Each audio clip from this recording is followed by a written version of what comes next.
আমরা এখানে কি দেখতে পাচ্ছি? পুলিশ হাঁটতেছে আর পাবলিকের মালামালগুলো ফেলে দিচ্ছে, অর্থাৎ রাস্তার ফুটপাত দখল মুক্ত করতেছে। কেউ কেউ বলবেন পুলিশ খুব খারাপ। হুম, আমিও বলি পুলিশ খুব খারাপ। কেউ কেউ বলবেন এই পাবলিকেরও দোষ আছে, রাস্তা বন্ধ ফুটপাত বন্ধ করে ব্যবসা করছে। আসলে পাবলিকেরও দোষ না, পুলিশেরও দোষ না, দোষ হচ্ছে সিস্টেমের। বুঝলেন তো? পাবলিক থাকে সিস্টেমে, পুলিশও থাকে সিস্টেমে। পুলিশের উপরে অর্ডার মানতে হয় আর পাবলিক, হ্যাঁ, এই গুঞ্জা গাঞ্জি দিয়া সিস্টেম কইরা ফুটপাত দখল করে।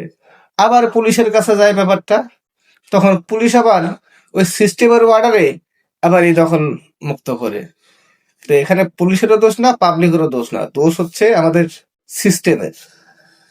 আগে সিস্টেম পাল্টাতে হবে, তারপর কারো দিকে আঙ্গুল উঠাতে হবে। ঠিক আছে?